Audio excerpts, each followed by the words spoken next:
some have attempted to do to me and my family. I believe that these committee hearings will show that you have struck some blows.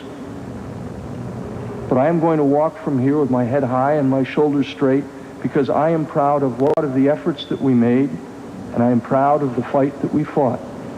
I am proud of serving in the administration of a great president. This is an NBC News special report.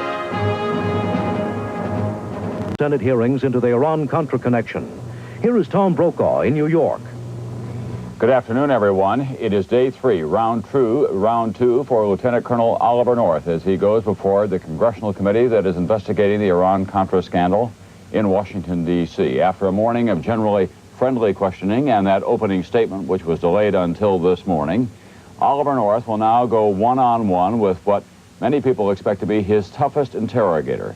That would be 54-year-old Arthur Liman, a widely regarded New York trial lawyer who will have a great deal of material to work with here today. But at the same time, he now faces across from him a man who has generated a lot of sympathy across this nation in the past 2.5 days with his straightforward, earnest, and self-described patriotic fashion as he has described what he was attempting to do on behalf of American hostages in the Middle East and also the Contras who are fighting the Sandinista regime in Central America.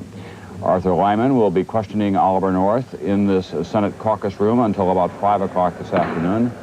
There is the opening gavel, and then they are expected to go into executive session to discuss matters that are classified of national security interest to the United States. Let the fireworks begin. Order. Before proceeding, may I advise the guests that the chair will not tolerate any demonstrations. Mr. Liman. May I proceed?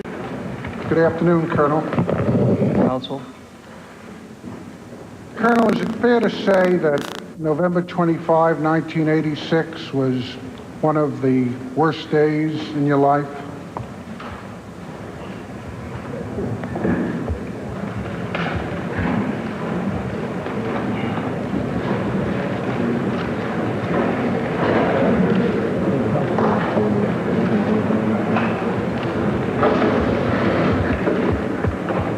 I wasn't asking whether it was one of the worst days in Mr. Sullivan's life. I didn't meet him till the next day. I will tell you honestly, Counsel, that I have had many worse days than that. Most of those were days when young Marines died. And there have been days since then that are worse in some respects. And I would not recount the last 3 days that I have been here as being particularly pleasant. It was a difficult day. On the preceding day, you had offered your resignation to Admiral Poindexter? My recollection, Counsel, is that I first tendered it on Friday before I met with the Attorney General. We had talked about it several times prior to that, and I retransmitted it, as I recollect, either Sunday or Monday. And you retransmitted it the preceding day in a prof note that expressed your prayer that the President is not further damaged by what has transpired? I don't recall the exact words of the prof note or the actual transmission of the message. It was a deeply personal communication between myself and a man for whom I had and still have a great deal of respect, Admiral Poindexter. And then on the 25th, you learned from a press conference that you had been fired. Is that fair to say? I believe that the words that were used was that I had been dismissed. And to use those words, if you prefer, you had been dismissed by a president whom you had served with dedication for some 5 years. Fair to say? 5.5 years. And you learned at that press conference that you were the subject of a criminal investigation that was being initiated for an action, the diversion, which had been approved by your superior, Admiral Poindexter, and had been described in some 5 memoranda that you sent to Admiral Poindexter for approval by the President. Is that fair to say? Well, I don't want to characterize anyone's reasons for doing I didn't ask what you, they but did. you learned that you were the subject of a criminal investigation in that press conference. That is correct. And you learned that it was a criminal investigation relating to the diversion, or what we call the diversion, the use of the profits of the Iranian arms sale to support the Contras. You learned that, correct? That is correct. And that was action that you took that had been authorized, correct? It is action that I took that I believed I had the full authority to take. That is correct. Well, it had actually been authorized by Admiral Poindexter. Is that not so? Yes. He had communicated his approval to you, correct? Yes, he had. You seem to be hesitating. Is there any doubt in your mind? Just looking for tricks, Mr. Lyman. Well, I can He's assure you I testified. have none in my bag. He's testified fully about these matters, Mr. Chairman. Excuse me, Mr. Chairman. He's testified fully about these matters. I thought we'd be on to some new important subject by now.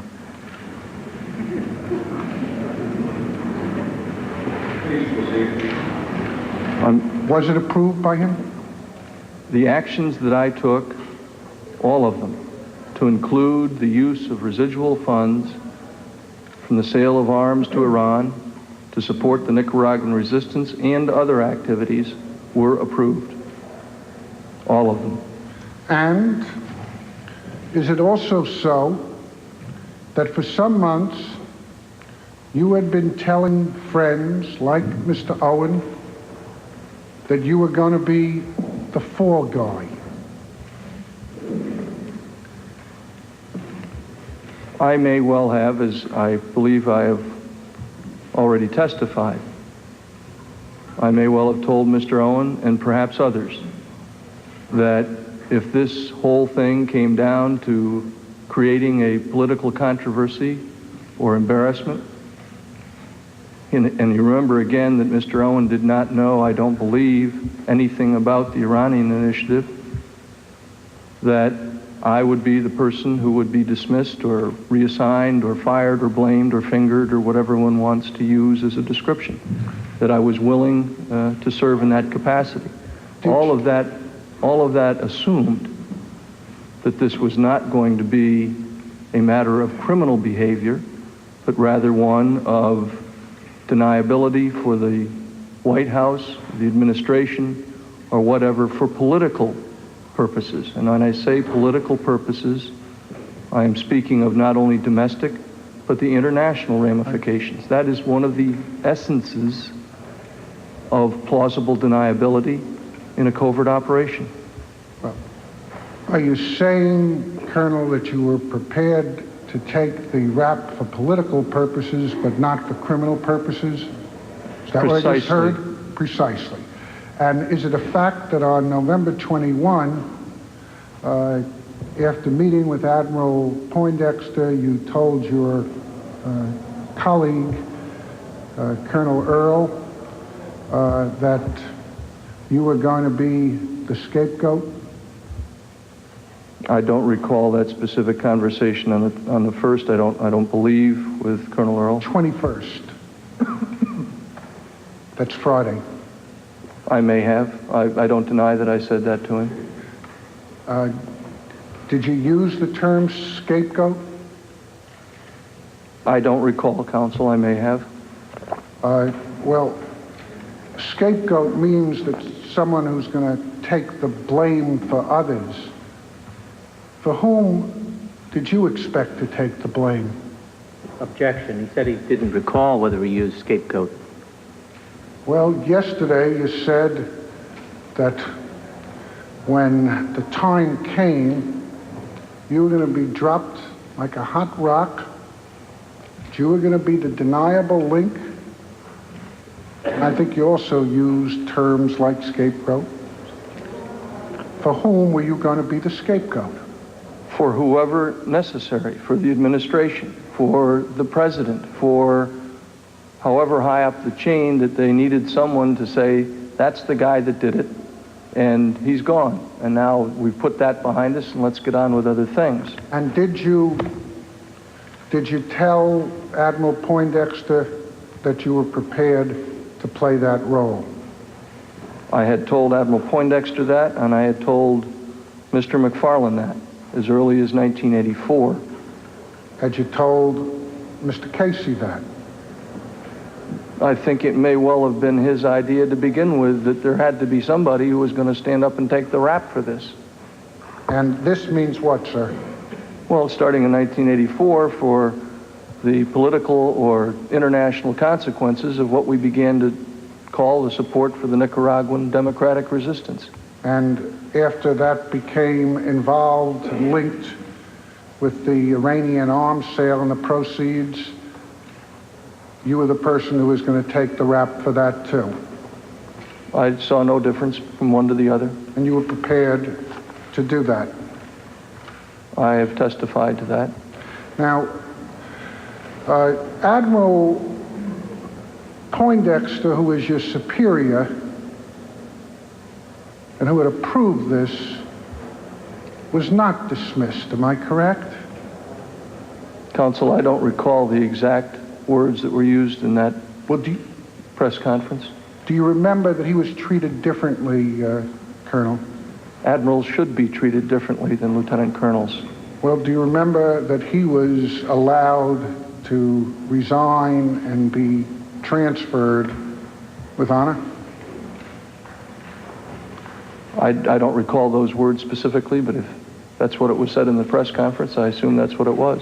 Do you recall at the press conference, the Attorney General indicated that Admiral Poindexter's problem was that he had gotten some indication of the diversion and had looked the other way, words to that effect? I do not. Do you remember, sir, that as you listened to the press conference, that the Attorney General said nothing about the fact that Admiral Poindexter had approved the diversion? Quite frankly, Counsel, I don't remember a great deal about that press conference. And if you would want to show me the transcript, I'm sure it would refresh my memory. Well, I can, but I'll move on because I don't want to tarry on that. On the 21st, you did in fact discuss with Admiral Poindexter the problem of the diversion. Is that so? I'll tell you, you're looking at a book there. What is the book, sir? The book is made up of notes that I have made in trying to prepare with counsel for this hearing. And it includes... don't tell him what it includes. Well, I think that if a witness is looking at something, that I, as counsel, am entitled to see what he's refreshing his recollection on. I think you're wrong. That's a product of lawyers working with clients. And you think that a witness is entitled to read something and that we're not entitled to see what he's reading? He's entitled to use his notes and to preserve the attorney-client privilege. Everything in that book is a product of the attorney-client and work product privilege. Mr. Liman, and you know that. Are you able to recall your conversation with Admiral Poindexter on the 21st about the diversion without looking at that book? That's none of your business either. You just ask him the question. Please address the chair. Mr. Chairman, let's get to the substance of these hearings and stop trying to get off his back. We have a PA system here. You need not shout, sir.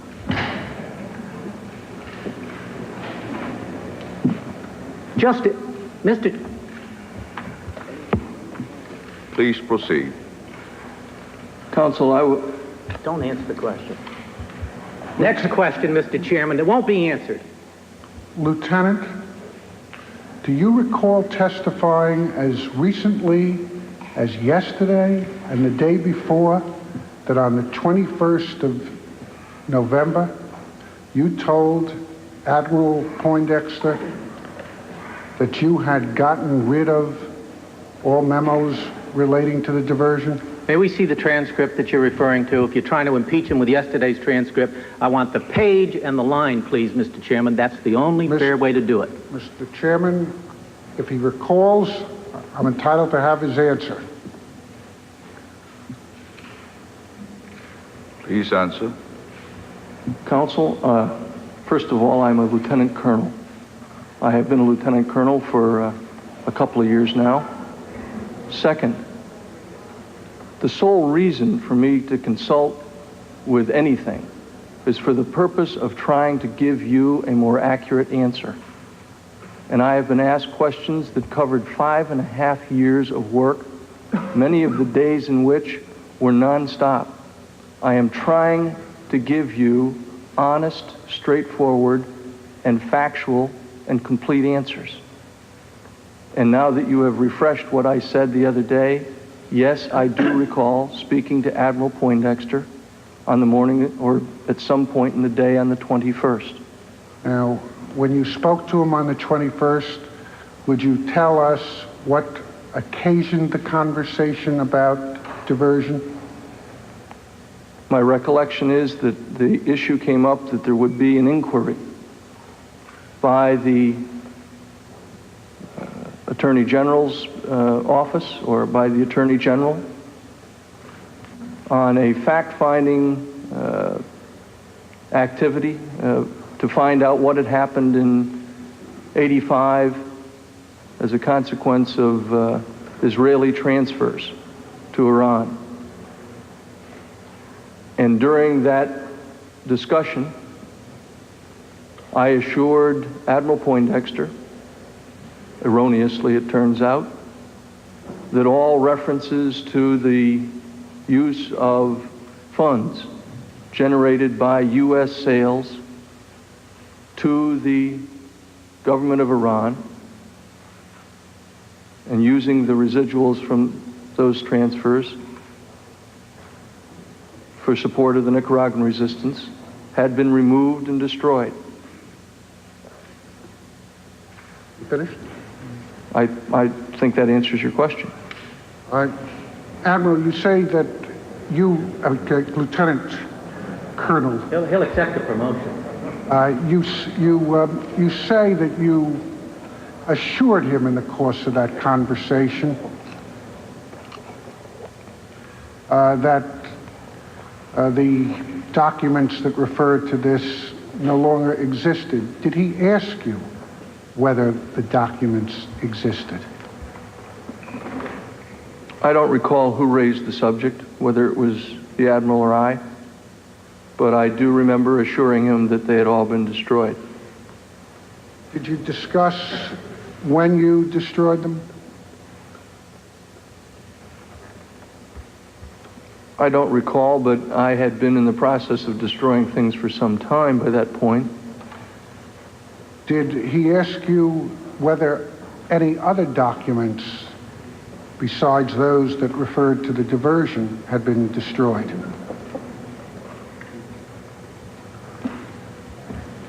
Not that I can recall right now. And so is it fair to say, based on your recollection, that the conversation that you had with him on the 21st about documents that no longer existed related to the diversion? I'm sorry, is it fair to say what, Counsel? That the conversation related to the diversion only in terms of what documents have been destroyed? I'm not certain of that. Again, I want to reiterate that may have been the conversation on Friday, or maybe it was a preceding one. I can recall that we talked several times that day. He was very busy, and so was I. but we had talked at one point on Friday about my departure. I believe that's when I first tendered my resignation in writing to him. And we may have talked about the Nicaraguan resistance and the fact that I had probably destroyed documents pertaining thereto. I honestly don't recall specifically. But, Colonel, if you look at whatever it is in front of you, will that refresh you? Well, Mr. Liman, when he wants to look at something, he'll look at it. Don't you suggest when he looks at it. Get on with the questioning. Counsel, I'm certain you're aware of the rules as well as any one of us. First of all, I would hope that you will address the chair. Secondly, we'd like to get the business on the road ourselves. And thirdly, our public address system, I believe, is working very well. You need not shout, sir. Proceed. would you please repeat the question? I said, does the document that you have in front of you refresh your recollection as to what else was discussed on this subject? Objection, Mr. Chairman. On what basis, sir? Counsel should simply ask the question. If the witness wants to look at his notes, his whole book that he has here, he'll do so for the answer. If he doesn't, he won't do so. If he thinks it helps him, he will look. I think it should be fully understood by the committee that Colonel North has been struggling here for 2.5 days to tell the truth and the whole truth. He's also exercising great care in addition to telling the truth because, Mr. Chairman, this body has created an independent counsel which occupies an office down the street. And he's like a separate super justice department to those of us that work in the defense of citizens. He has 100 people. You have 125. He's got 100 people down there looking at Colonel North and everything that he did, just the way your staff is. He's got 26 bright lawyers, 35 FBI agents, 11 IRS agents, 4 customs agents, investigators, and they're all poring over the testimony. And so, Your Honor, sir, What are the grounds of your objection, sir? my grounds are that he will look at his book when he wants to look at his book, and it's improper for any questioner to say, look at your book and see if you can find an answer. I think it is up to the chair to decide whether it's proper or improper.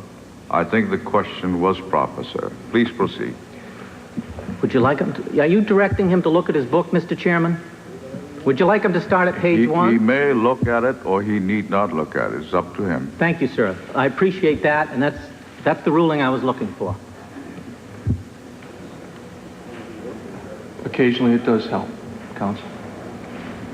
It does not help me in this specific case. Now, when you had been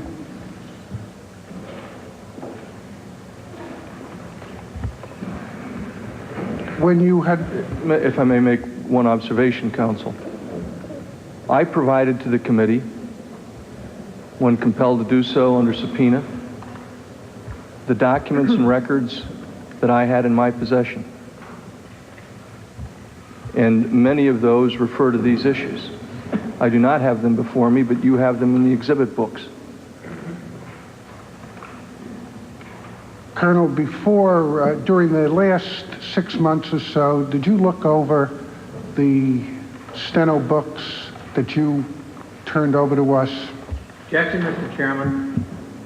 What is the basis of your objection? What a witness does to prepare himself to tell the truth is none of the business of the questioner. It is the business of this committee. Proceed, sir. Ask the question again, please. Did you read your steno books in the last 6 months?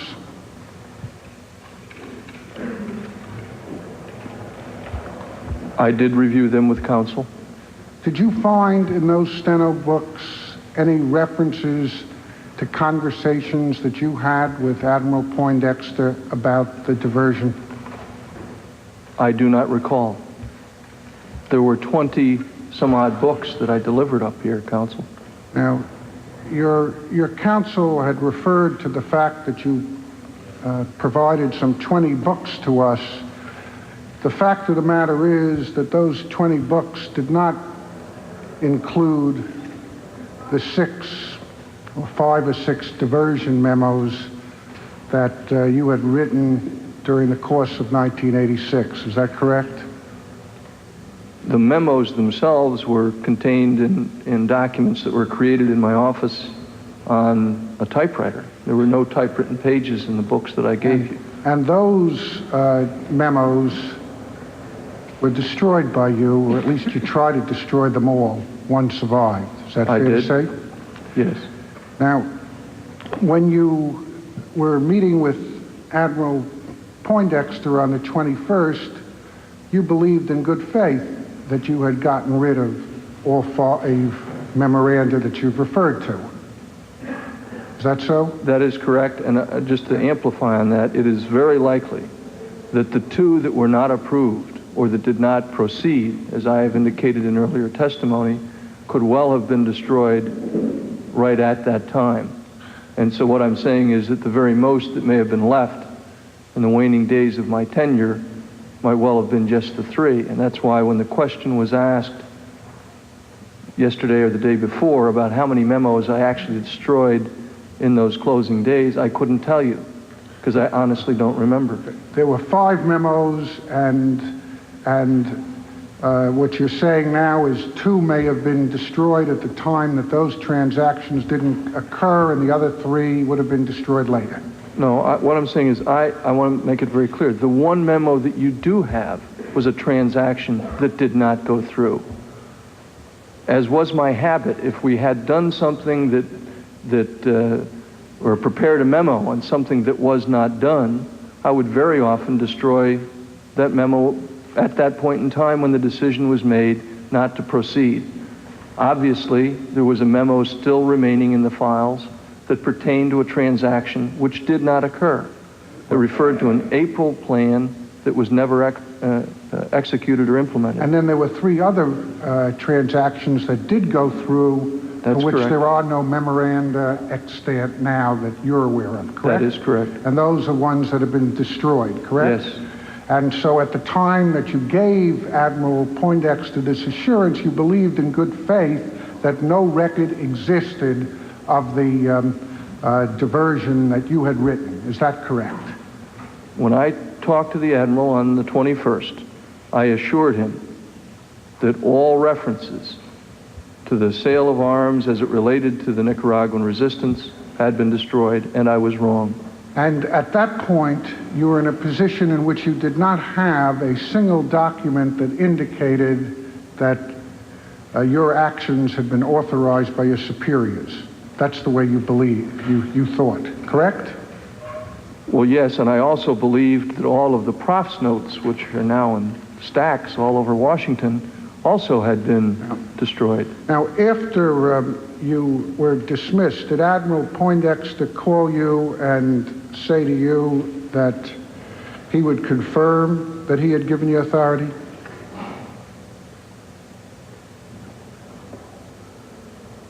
I honestly don't recall a conversation with Admiral Poindexter after I was dismissed. He may have called. I don't remember it. Do you recall any conversation with him in which he said, Colonel North, don't worry, even if you destroy all the documents, I'll stand up and say I approved it? No, I recall no such conversation. So that you were, once the documents were destroyed, you were out there without any kind of assurance that anyone would stand behind you. Is that fair to say? That was the plan. I mean, it was planned that I would be out there. I mean, and everything had gone right according to plan right up until about 12:05 in the afternoon the next day, or several days thereafter.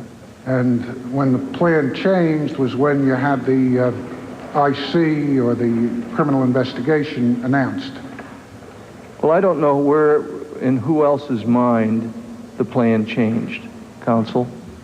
I know that when I heard the words criminal investigation or criminal behavior, or whatever the words were that were used in the press conference, or shortly thereafter. It was certainly profound at that point that my mindset changed considerably. Now, you had... And I think if you'll indulge me for a second,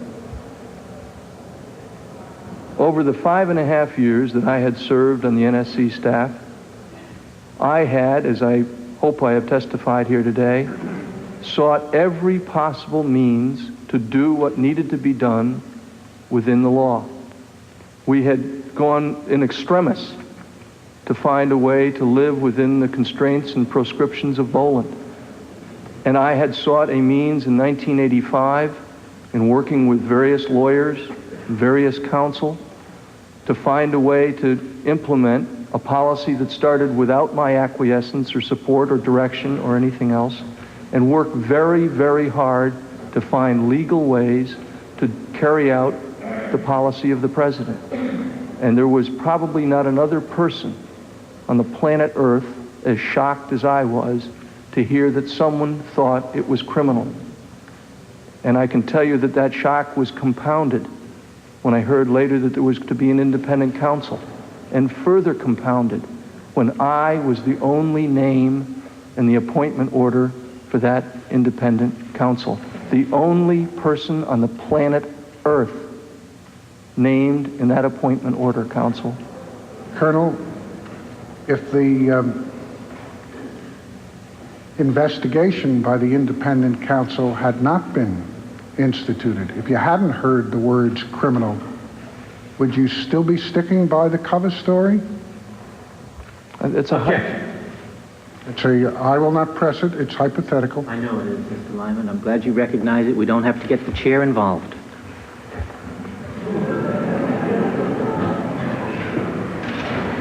Now, you've already testified that Casey had approved this, Mr. Casey. Which is this? The diversion. I had consulted very carefully on with Director Casey, and he, I don't know if approved is the right word. Director Casey was very enthusiastic about the whole program. Now, and advocated it. When you met with the Attorney General on the afternoon of the 23rd of November, he asked you about the diversion, correct? He did. He asked me specifically about that memorandum. And is it true that he asked you who knew about the fact that proceeds from the sale of Iranian arms were being used to support the Contras? I think he may well have. I'm not entirely clear on that afternoon. I was up till very early in the morning before it. I'd had a meeting with Mr. McFarland on it, and I suppose he may well have. Again, I do not have detailed, specific recall of that. I took no notes during that meeting. Do you recall that you told him that Admiral Poindexter knew, that Richard Secord knew, and that Mr. McFarland knew? That sounds right. Do you recall that you did not tell the Attorney General of the United States that Director Casey knew? I don't recall that I didn't. Well, was it part of the plan at that stage that you would not name Director Casey? It had always been part of the plan that Director Casey would know nothing of the support to the Nicaraguan resistance. And who else was it part of the plan who would not know anything about the support to the Nicaraguan resistance? Other cabinet officers who had to testify and appear and things like that. I mean, it was a very closed circle of people who knew. Was it all, which other cabinet officers? Well, the people who didn't know. I mean, it was just a matter of, I've told you who I thought knew, and I've told you who, and you've seen who I sent memoranda to. And you know of the record of communications I had with various officials. I don't know who else knew. I've told you that. Colonel, you testified a moment ago, unless you misunderstood the question. Counsel, I think you were missing each other there. Well, we'll soon see. That it was always part of the plan that Director Casey would not know. Is that in essence what you said?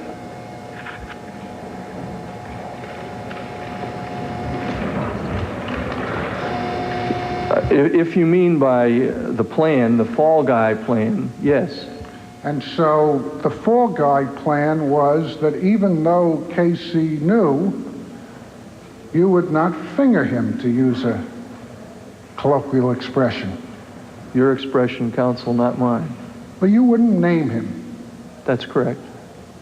And then the next question I asked was, were there other people who knew things that you were also not supposed to name? Not that I know of. In other words, I know of no other people who actually knew.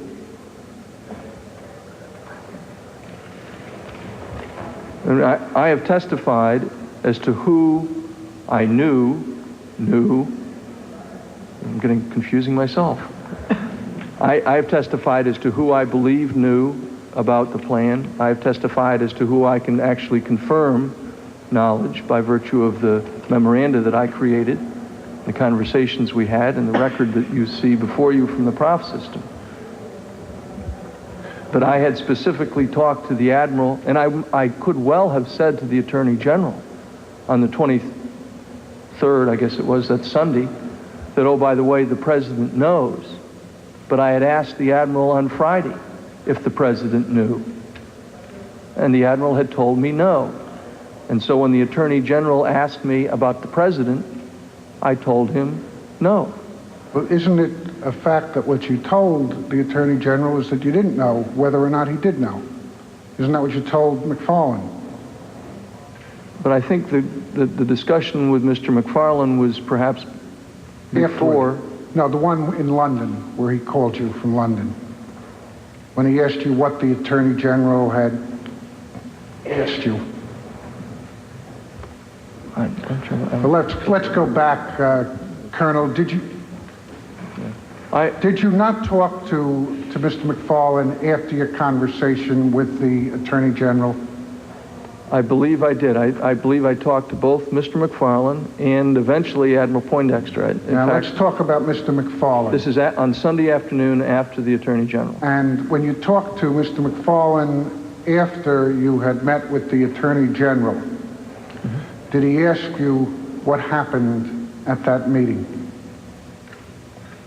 I suppose he did, or I volunteered it, one or the other. Well, do you recall telling Mr. McFarlane about the fact that they had found the memorandum? Yes, I did. And do you remember telling him that you were asked about who knew? I don't remember that part. I remember it was a profoundly difficult time because that memorandum wasn't supposed to exist. Did I understand you to say a moment ago that if Admiral Poindexter had not told you on Friday that he had not told the President, you, quote, may well have told the Attorney General that the President did know? No, I would. That's a very confusing question, Mr. Chairman. Well, could you restate it, sir? Did you just testify a few moments ago that had Admiral Poindexter not told you on that Friday that the President was unaware of the diversion, you might well have told the Attorney General on that Sunday that the President knew? Is that what you said? Well, let me cast this the right way because I don't want to leave any false impressions. In the conversations that I had with the Admiral on Friday, all of which related to, as I recall them, my departure, the safety of the hostages in the second channel, the cleanup of the files, if that's an acceptable way of putting it, I asked the Admiral pointedly that day, did the President or does the President know about the fact that we used these monies to support the resistance? And he told me then, no. I think that's the last conversation I ever had with the Admiral about that aspect of it. Thus, I, having assumed all along that those things which required presidential approval indeed had them, think I conveyed to the Attorney General on Sunday just exactly those sentiments. My recollection of it is that when he asked me, did the President approve these? I told him, I guess he didn't, or what, something like that, because that's what the Admiral had told me on Friday. And what you meant to say before, at least what I think you were trying to say, is that you had assumed for some 9 months that the President of the United States knew and approved of the diversion, correct? I had assumed from the day I took my post at the National Security Council that those things which required the approval of the President, and I sent forward memoranda soliciting that approval, and I got the authority to proceed on various initiatives, had indeed received the approval of the President. I've testified to that. And it wasn't until Admiral Poindexter answered your question that that assumption was shaken? It wasn't shaken. He simply denied that the President knew. Did you ask him, Admiral Poindexter, why did you not discuss this with the President? No. Why not? First of all, I'm not in the habit of questioning my superiors. If he deemed it not to be necessary to ask the President, I saluted smartly and charged up the hill. That's what lieutenant colonels are supposed to do. I have no problem with that. I don't believe that what we did, even under those circumstances, is wrong or illegal. And I've told you I thought it was a good idea to begin with. I still think it was a good idea, Counsel. And have you wondered why, if it was a good idea, that the President of the United States dismissed you because of it? Let me just make one thing very clear, Counsel. This Lieutenant Colonel is not going to challenge a decision of the Commander-in-Chief for whom I still work. And I am proud to work for that Commander-in-Chief. And if the Commander-in-Chief tells this Lieutenant Colonel to go stand in the corner and sit on his head, I will do so. And if the Commander-in-Chief decides to dismiss me from the NSC staff, this Lieutenant Colonel will proudly salute and say thank you for the opportunity to have served and go. And I am not going to criticize his decision, no matter how he relieves me, sir. Has anyone given you an explanation, Colonel North, on behalf of the President, of why he did not think it was a good idea and dismissed you? The President of the United States saw fit to call me later the same day. And in the course of that call, which was also intensely personal, he told me words to the effect, I just didn't know. I have no reason to disbelieve what the Commander-in-Chief told me, sir. Did you say to him, I received approval from Admiral Poindexter and Director Casey? I did not say those words to the Commander-in-Chief. I simply expressed my thanks for having been able to serve him for 5.5 years and my regrets that my service had brought forth a political firestorm and difficulties when all I sought to do was to help, and that what I may have done was to hurt him.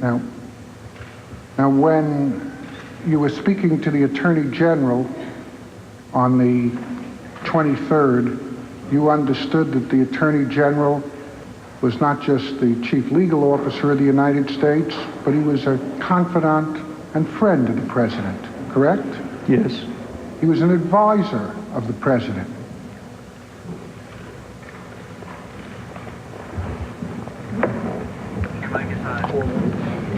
I want to give you a quick explanation here. Prof notes that you'll be hearing references to during the course of this testimony. Prof notes are computer messages, and many of those messages Colonel North and Admiral Poindexter and others thought had been destroyed, but in fact that computer at the NSC retained those messages. So you'll hear prof notes. Those are computers.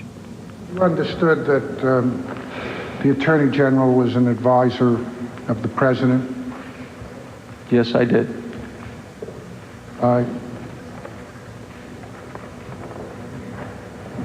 Why didn't you tell the Attorney General, an advisor to your Commander-in-Chief, that Director Casey knew? As I said, I don't know that I did or I don't know that I didn't. I don't recall that conversation in any detail. It was consistent with a long pattern that Director Casey did not know about any support outside that provided by the CIA for the Nicaraguan resistance. And this was part of that. Colonel North, as late as November 23, were you still prepared to conceal from the Attorney General facts relating to Director Casey? I was prepared at that point to continue not to reveal that the diversion, as you've put it, had even occurred. You recall I had removed those files. His people had been going through them that day. I thought that I'd gotten them all. Well, who were you protecting? What do you mean, who was I protecting? I was protecting the lives and the safety of the people who were engaged in the operation. Well, explain to us how telling the Attorney General of the United States that Director Casey approved a diversion would jeopardize lives, other than perhaps put him in jeopardy of this kind of investigation that you've been through. Well, I don't know, other than the fact that this investigation could indeed result in lives being put in jeopardy. Well, but I mean, I don't think that a specific, thought went through my mind on that issue. Was it just instinctive that you don't mention the name of the director when you're talking to the Attorney General about knowledge of support for the Contras? It was instinctive, counsel, from my earliest days of contact with the director, that his relationship and mine not be something that was publicly bandied about. And until these hearings, I don't believe that most people in Washington knew that the director and I communed as often as we did. Well, how often did you commune? I would say several times a week. Where? Most often on the telephone. But we would meet in his office, occasionally in mine, occasionally out at the office in Langley. I can recall a couple of meetings, if not more, in his office at the Intelligence Community building across the street. I can recall meetings at his home. I recall riding in the car with him. I can recall airplane trips with him. We met enough to be able to coordinate sufficiently and that I could seek his guidance on a number of things. He was a person who you could confide in? I did. It's a person whose advice you valued? Inestimably. Were you on a first-name basis? He was with me. I called him by his first name, Mr. Director. I called him Mr. Casey to his face. I occasionally perhaps called him Bill. And when my father died, counsel, there were 3 people in the government of the United States that expressed their condolences.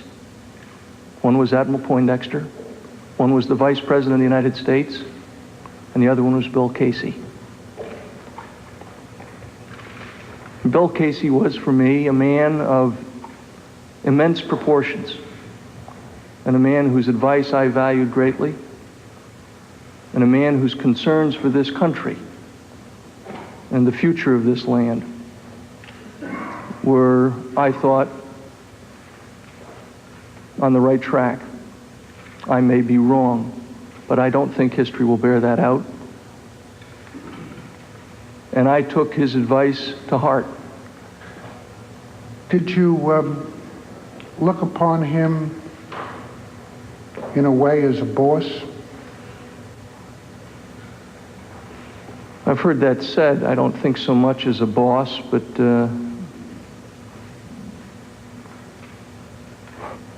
I know who my superiors are, and I know the chain of command.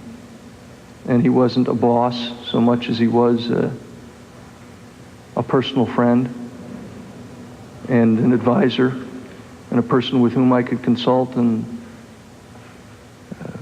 get good, solid advice, and a person to whom I could turn for support.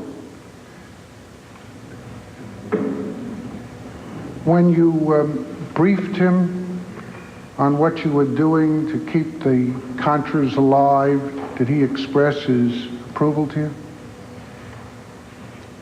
He never once, that I can recall, in any way disagreed with any of the things that I was doing.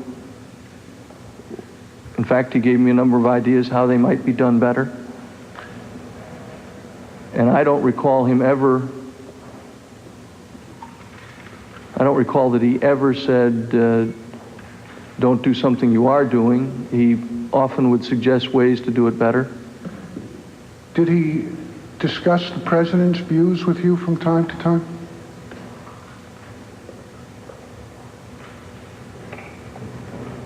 Not on areas bearing on this investigation. President's commitment to the Contras? Oh, in the general terms. After all, Director Casey was the one who, in the Union League Club speech, basically formulated or laid out for the first time publicly what has come to be called the Reagan Doctrine. And I think he had a very clear understanding of what the president's views were. And I think he was able to help formulate some of those in terms of a public policy position. Did you talk to Director Casey about the financial needs of the Contras? He probably knew more about it than I did because he was getting the raw intelligence in. But yes, we did. And you told Director Casey about the fact that the Ayatollah would be help paying for those needs. Yes, I did. And that was a matter of that had sort of a double irony, didn't it? In this sense, Colonel, that the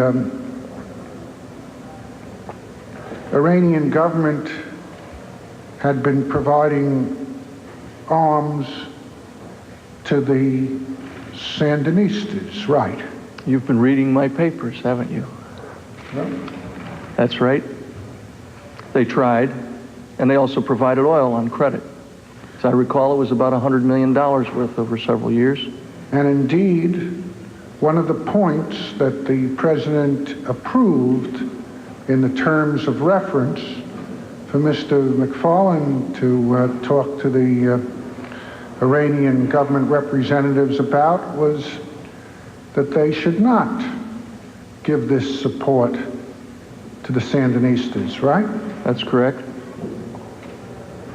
And here you, a staff member of the NSC, succeeded in sort of reversing it all, getting the money for the Contras.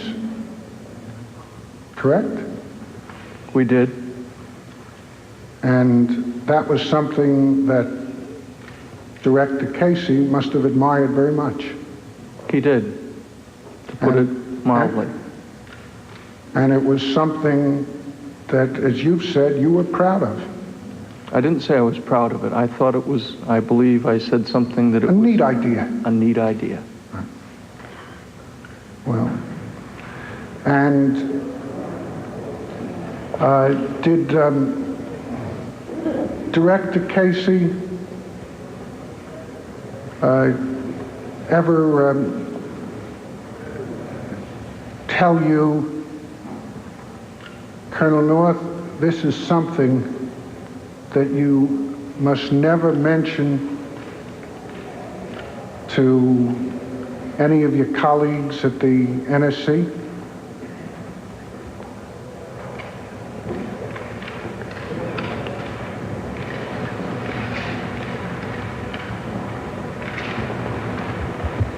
I'm sorry, Counsel, would you please? Did you discuss with Director Casey that this use of the proceeds was a matter that could be a political bombshell?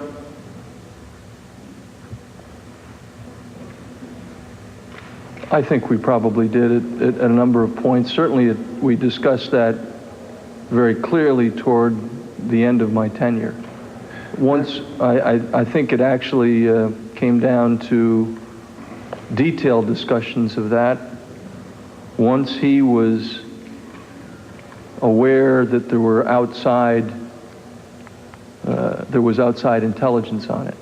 And I'm focusing specifically on a friend of his that had approached him and told him that he, the friend, knew about the use of the funds. That's Furmark. Yes. Correct? And that was in the fall of 1986. That's correct. And you've testified about the fact that as a result of Furmark's statements to the director asked you to clean up your files. That's correct. It was not that one singular event. I mean, things were, I think, as I indicated earlier, unraveling rather quickly.